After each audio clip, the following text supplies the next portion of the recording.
mugoroba w'umuryango irabi yacu mu muryango gute ese wadusangiza inararibonye ryawe? murakoze nyakubahwa Minisitiri w'Intebe namwe bayobozi bose muri hano. Kuri ngewe ndi umunyarwanda nayibonamo nk'ibice bibiri, hari uruhare rwa leta n'uruhare mu muryango. Uruhare rwa leta rero uko nyibona, leta ikomeza kutwereka ko buri munyarwanda afite uruhare mu kubaka igihugu kandi no gushyira imbere ubumwe bw'abanyarwanda. Munyemerere rero ku muryango nafata urugero rwanjye bwite kugira ngo nshobore gusobanura uburyo ubwanjye kuri ngewe numva ko ndi umunyarwanda. Ngewe ndi umukobwa wa Dr. Akingeneye, yari umuganga wa Perezida Habyarimana, kandi nkuko namwe bamwe hano babizi yaguye mu ndege hamwe nawe. Iyo nkuru tumaze kuyumva ntabwo byari byoroshye, byari bikomeye cyane, birumvikana, ariko icyaje kuduhungabanya kurushaho nuko haje kuba jenoside yakorewe Abatutsi. Umuryango wose wa mama nawe hafi ya wose barawuhitana. Ibyo byabaye ikibazo gikomeye. Ibi bintu rero byose byampuriyeho ntabwo byari byoroshye cyane, ariko bitewe n'uburere nabonye buzira amacakubiri byanyubatsemo ubunyarwanda. No kuvuga ngo Irene, abakoze jenoside mu izina ryo guhorera Habyarimana nk'uko bahise babivuga bamwe, baragiye bajya no mu muryango wa mama wawe bamaraho, kandi so yaguye muri ya ndege. Nicyo cyakubayeho ngira ngo hari ukuntu wari ubinyuzeho gutyo wigendera? Nari mbinyuzemo, ariko jenoside yakorewe Abatutsi twese turayizi, ariko ntabwo wamenye wagiye kwica uwo muntu uwo ari we exactement. Yego biciye umubyeyi wanjye ari we mama, ni ibintu bikomeye, kandi abantu bishe twese turabazi ko ari interahamwe, ariko ntabwo navuga ni kanaka. Yego wakomeza. Uzahurire hehe rero? Uravuze uti ibyo bintu byarangoye, byakugoye mu ruhe ruhande, kandi uza kubikira uti niba warabikiza? Ariko nuko nari maze kubivuga byarangoye cyane, kubera ko nari maze gusobanura uburyo ku mpande zombi bitari byoroshye. Ariko nkuko nabivuze, kubera uburere nahawe baturinda amacakubiri, byabashe kumfasha nkaba ndi mu Rwanda, kandi igihugu kikaba cyarangiriye icyizere, kikaba cyarampaye inshingano, ariko muri izo nshingano nazo bazimpaye kwa ko babonye ko mfite ubushobozi. Dukomeje rero muri ibyo byose, nagiye mu kazi bampaye nkakorana ingufu n'ubushake, ariko n'ako kazi naje guhura n'abantu bamwe batishimiye ko naba muri ako kazi, cyangwa se n'abandi hanze, byaba ari hanze cyangwa byaba ari mu kazi, nahuye n'abantu batabyishimiye. Nabyo nabyo bintera irindi hungabana, ariko ngira umuryango, ngira n'abandi bantu bamwe bari hano muri sare bamfashije komera icyo gikomere. Nta muntu ujya umbarira inkuru y'igice ngo ncike. Uragira uti ngeze mu kazi, uravuga uti mu kazi bamwe barankomerekeje, utari ko no hanze. Ni hanze hehe? Dufasha aho hantu tuhumve. Mu kazi bagukomerekeje batugeze mu nshingano, abo bandi bo hanze uvuze ni bandi? Nubwo utatubwira amazina, ariko turi abanyarwanda barimo kuganira, turumva icyo uvuze. Yego, ni mu kazi, mu nshingano nahawe mu gihugu, byaba mu kazi cyangwa mu gihugu hanze, abantu tudahuriye mu kazi, nibo nashatse kuvuga. Yego. Mu kazi bagukomerekeje bati ukigera mu nshingano? Ntago byabaye nkigera mu nshingano, ariko sinzi niba ari ibintu naza kuvugira hano. ibyo wavugira mu ruhame. Yego, ntabwo ndumva twazashaka undi munsi. Nabyo ni igisubizo. Yego, murakoze. Yego, murakoze cyane. Ndi umunyarwanda rero, ndi umunyarwanda yaba iyanjye mu rugo gute uko bireba uyu munsi? Ndi umunyarwanda yaba iyanjye mu rugo twihereye mu nshingano z'umuryango tugira. Umuryango ugira inshingano zo kwita ku muryango, kugira umuryango utekanye, guha uburere abana buboneye, kandi n'ibikomere umuntu yaba yaragize akabirinda abo bana kugira ngo nabo baziyubake babe abana b'u Rwanda rw'ejo. Yego, turagana ku musozo w'ikibazo cya nyuma nkubaza, ni nacyo cya nyuma ngiye kukubaza. Ubwo urubyiruko rwaganiraga rwavuze ngo ababyeyi ni muduhe ubudaheranwa aho kuduha ibikomere bitaba transgenerationnaire. Umubyeyi w'umunyarwanda ukomeretse, katuvuge ukomeretse kuko amateka abantu bayakomerekeramo, kugira ngo adahe umwana we igikomere ahubwo amuhe ubudaheranwa, urabona we yafashwe iki? Kugira ngo adahe umwana ubudaheranwa yabanza ubwe akibohora, akaganirizwa, akagira inama, akabohoka mbere y'uko aha umwana ubwo budaheranwa. Akaganirizwa nande? N'uwo ari we wese, byaba umuvandimwe, byaba inshuti, byaba se n'abandi. Hari uburyo butandukanye bwo kuganiriza umuntu. Yego. Nk'uko ibarura ryagaragaje mu 2022 n'abanyarwanda barifite imyaka iri munsi y'imyaka 30. Ngo ni ukuvuga ko mu banyarwanda 3, 2 bavutse nyuma ya jenoside yakorewe Abatutsi. Kandi bimwe mu bibazo urubyiruko rufite ni ikibazo cya identity, kubera ibikomere urwo rubyiruko rwiyumvamo, kubera amateka y'igihugu cyacu cyanyuzemo. Ariko kuri ngendo umunyarwanda numva ari umuti mu rukingo uko mwabivuze, cyangwa se igisubizo cyaje kugira ngo gifashe urwo rubyiruko rufite cyangwa n'abandi bantu bafite ikibazo kuri identity kugira ngo biyumvemo nk'abanyarwanda. Ariko murambaje muti ese urubyiruko ndi umunyarwanda rurayumva? Ndifuza kubasubiza mu buryo bune. Hari urubyiruko rucyumva ndi umunyarwanda rwayifashe nka threats. Urwo rubyiruko rumwe rwashigazwe inyuma n'amateka kubera ibibazo bagiye bagira, urubyiruko rutandukanye kubera ababyeyi ibyo banyuzemo. Hari n'ubumvishe yuko ndi umunyarwanda ari porogaramu cyangwa gahunda ya politike ije ngo abantu basabe imbabazi. Urwo rubyiruko ndetse hari igihe tunarubona rwose rukibaza kuri ndi umunyarwanda. Urubyiruko rwibonamo amoko, aho baturuka, cyangwa se ababyeyi babo aho baturuka cyangwa za kavukire, bakiidentifiya gutyo. Urwo rubyiruko rero rukaba ruwangwa n'amacakubiri, mukunze kubibona kuri social media. Hari n'urundi rubyiruko ariko Santine tubwiye ko hari urubyiruko rwasigajwe inyuma n'amateka, ndagira ngo ubisobanure neza koko hari abo abanyarwanda abasigaje inyuma n'amateka tutaza kubyitiranya. Dusobanurire neza urwo rubyiruko rubona ndi umunyarwanda nka threat, ubundi ayibona nka threat mu buhe buryo?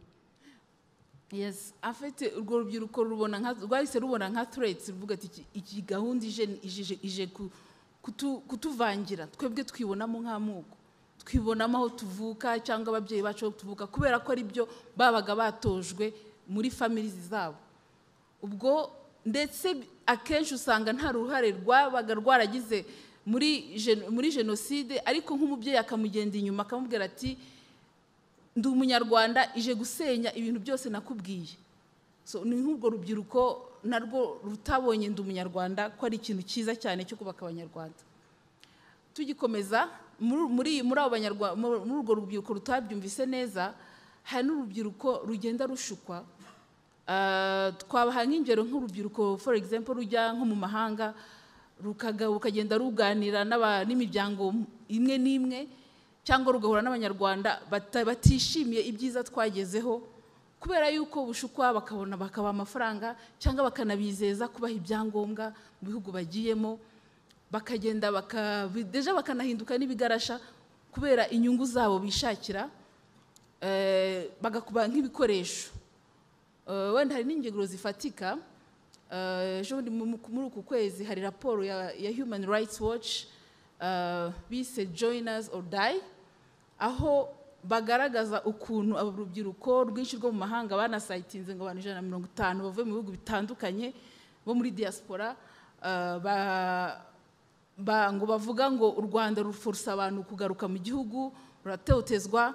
Banasayitinga muri iyo raporo, banasayitinga departement muri Minafete ishinzwe ibikorwa by'Abanyarwanda bo mu mahanga, institutions zimwe zitandukanye, ariko bashingiye kuri rwa rubyiruko twavuga ngo narwo rwayobye, ruri gushaka imibereho, ruri gushaka impapuro, bakabishingikiriza bavuga uko banenga ibyiza porogaramu zitandukanye, association zitandukanye, institutions zitandukanye zo mu gihugu zikora. So hari n'urundi rubyiruko rwo rwafashe muri iyo kategori, tukiri muri iyo kategori, rwirirwa kuri social media ruvuga ibintu bitari byiza, rutonishinga image y'igihugu cyacu, twavuga nko muri na Jambo News, ISBR n'abandi. Ariko mu cyiciro cya kabiri hari urubyiruko narwo rufite ikibazo cy'ihungabana, amateka twanyuzemo, rwumva ko ndi umunyarwanda, ruhunga kure ndi umunyarwanda, rwumva ko mbese hari n'abumva ko batari abanyarwanda. Hano mu Rwanda barahari, bashaka banivugisha n'indirimi zo mu mahanga, cyangwa umuntu ujya mu mahanga akagaruka amaze nk'umwaka umwe cyangwa amezi make, akaza avuga ati Ikinyarwanda ni muke cyane, akavuga ati ngewe ndi diaspora, cyangwa akavuga ati ngewe ndi umunyamahanga, cyangwa na rwa rubyiruko rwumva ko rufite green card mu mutwe, mu bwonko, ati ngewe my dream ni ukujya mu mahanga. Urwo rubyiruko narwo nicyo n'ikindi cyiciro. Hakaba n'urundi rubyiruko narwo ndi umunyarwanda ntibareba, ntibisinyizi, bihugiye mu bindi, bihugiye mu zindi gahunda, bukumva ko kandi ari gahunda yaje no kubafasha. Barahari ariko ni bake kandi bakenewe gufashwa, gukomereza kuganirizwa. Hakaba n'ikindi cyiciro cya kane ari nabo benshi, abo ngabo baremeye kumva gahunda ndi umunyarwanda ko ishobora komora ibikomere by'amateka twanyuzemo.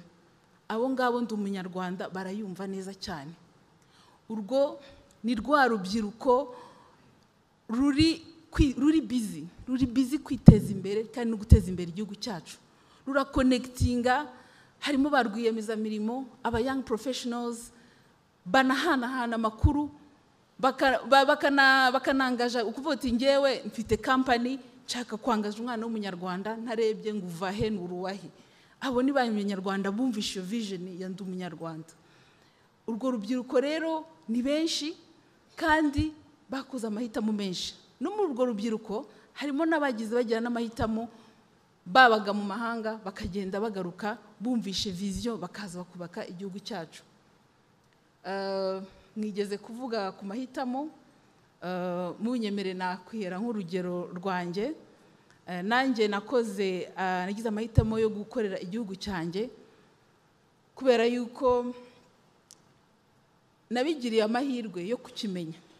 Za kategori 3 naziciyemo, ndi kwishakisha crisis ya identity, ndi gushaka kumenya uwo ndi we. Nkumva ko hari igihe numvaga ko ndi umubirigi, ko nakuriye mu Birigi, zano kujya muri Amerika, ariko nkumva ndi belong to muri ibyo bihugu. Ariko nkasanga ndi kwibeshya, ibyo nabwirwaga mu rugo cyangwa na environment nakuriyemo, nkumva ko u Rwanda atari urwanjye. Rumva muri za kategori nagiye mvuga, byari urugendo nagiye mbicamo. Ariko ndagira ngo mbashimire nyakubahwa First Lady, ubwo mwantumiye mu nama ya Unity Club, nibwo bwa mbere nari nje mu Rwanda. Naje mu Rwanda, ikintu natangaye, nabonye abanyarwanda baganira ku bumwe. Mbashoke, I'm sorry to say that, ubumwe kuri gahunda ya ndi umunyarwanda, njye naje numva mfite stigma mvuga ntibamenye baramfashe bambwira bati turafungwa. wumvaga urafungirwa iki ko wari ukiri muto? Kubera yuko niko nakuze numvaga ko u Rwanda atari urwanjye, numvaga ko I don't belong to this country. Ariko nagize amahirwe yo kwaterisa mu Rwanda, nkaza mu nama ikomeye nk'iyi, nkakuramo inyigisho nyinshi. It was a big package nari mfite, murabyumva nk'umujene wari uje uzi ko ntari no bwinjire no muri sale, hari ahandi hantu bari bunyuze. Muri lunch icyo gihe banaduha n'ibyo kunywa, ubwo bari bavuze ati urebe bottles zifunze, ariko nkabona baraduseriva mu birahuri, nka checking ikirahuri cyanjye niba nk'icy'abandi. Sorry, n'utu example tumwe na tumwe. Ariko njya no nko muri hoteli twari turimo icyo gihe nkifungirana, avuga ni ndajya ndasohoka inama ari uko umunsi wa kabiri ubaye. Nahagumye iminsi mikeya, yari iminsi 5. Afite nari mfite droit yo kwiyongeza, nari mfite conference yari iminsi 2, donc dufite iminsi 3, ariko mfite na droit yo kuvuga ati nshobora no kwiyongeza nkatembera n'igihugu. Ariko bwabwo cyari nari mfite, kandi natume mu nama ikomeye, ndavuga niyongeza 2 gusa ubundi ntahe.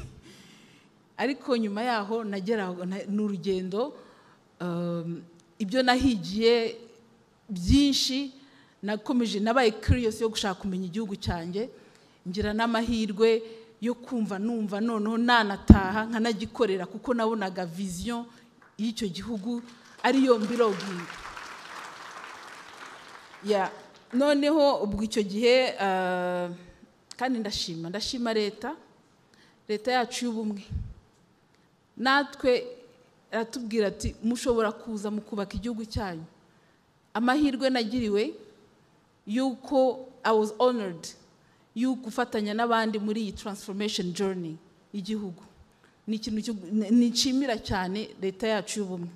Niyo mpamvu mu mahitamo nashishikariza n'urubyiruko rugenzi rwanjye gukomeza guhitamo, gushaka, gukomeza kumenya tise u Rwanda rwacu ko ari ibintu byiza, kuki nabo bakomeze baze dufatanye kubaka igihugu cyacu.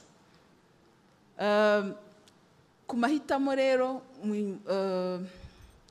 reka nsoze mvuga nti ari ijambo nyakubahwa Perezida wa Repubulika atubwira ati abanyarwanda twahisemo ubumwe, unity, accountability and think big. Kuri njye nicyo gisobanuro cyandi umunyarwanda. Murakoze.